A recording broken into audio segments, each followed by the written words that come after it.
So how can you use Oura Ring data to actually improve your sleep? So if you're like me, you've gone out and got this thing and you don't know how to actually use the data that it gives you to improve your sleep. You're looking at all these statistics, these different bits of data and information. You don't really know how to use that to, practically improve your sleep. So what can you do? So the first thing you need to do is the absolute basics. Obviously, make sure the ring's fully charged, make sure it fits properly. Then you're going to need between 2 and 4 weeks of data before you can actually start to see different trends and to see what things are actually making a difference to you. If you don't have 2 to 4 weeks of data, there's not much you can do because you just don't have the data to make any kind of correlation, to make any kind of trend. And what you really need to be doing is using the Oura Cloud, which is like the desktop version of the Oura app. If you didn't know that existed, it does. And you can log in with your account details and it will show you more details than you would get on the app if you log in on the desktop version. Most importantly, I should say, it will show you a correlation efficient. So it will show you if you go to the trends section, it will show you an overlay between one statistic and any other statistic that you choose.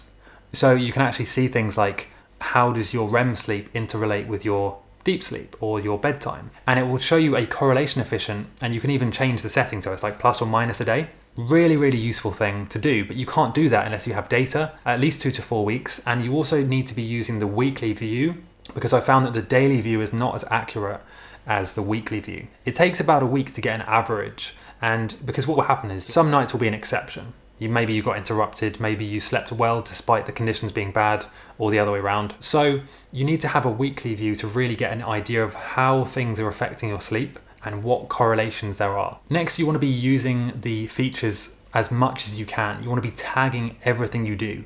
Every single day, make sure you do the tags, even if it's something you do every day, like sleeping with a partner, like having a cold shower. Make sure you always write the tag in, because then you can see if there is a day when you didn't do those things, you can see what effect that had on your sleep. And then you want to be keeping some kind of journal where you keep track of like what things you're actually trying.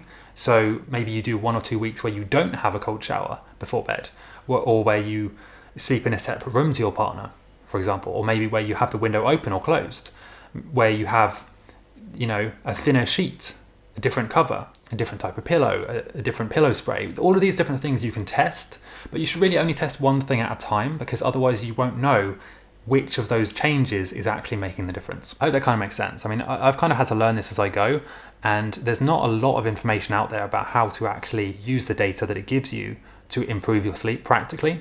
I will say the support staff at Oura, they're pretty good. They're pretty darn good. I mean, I emailed a whole load of questions to them. Within a day or two, I think, maybe even less, they replied with long responses going into detail. So they really do care about customer experience, which is really cool to see. So to summarize, you need to make sure the ring is tight enough, it's charged, it fits well. What I like to do is I like to actually have it on whichever finger is going to be tightest. So it might be, let's say, this finger.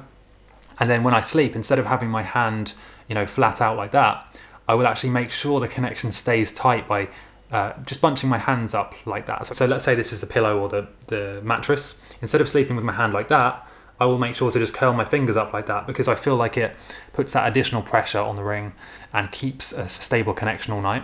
And then make sure you're tagging everything. You're always writing the tags, and even write a little note every day about things you did differently, how you felt, or what changes you made. And then after 2 to 4 weeks or more, you should go onto the cloud version, the desktop version of Oura, and it will show you correlations. And you want to look for anything that has above a moderate correlation. Moderate or high correlation usually means it's that thing that's affecting the other thing. Let's say if you have a moderate correlation between your bedtime and your deep sleep percentage, right? So what that's probably telling you is that the earlier you go to bed, up until a certain point, up until the sweet spot, the more deep sleep you'll have. And you can test that hypothesis. You can test that by saying, okay, well now I'm going to try and go to sleep even earlier to see if I get even more deep sleep. And you can test that out, but it takes a few weeks to get these results, and hopefully you'll be able to try that out now. Let me know your biggest tip for using the Oura Ring and your biggest takeaway from using the Oura Ring. So what have you learned about improving your sleep by using the Oura Ring? And I'll see you next time.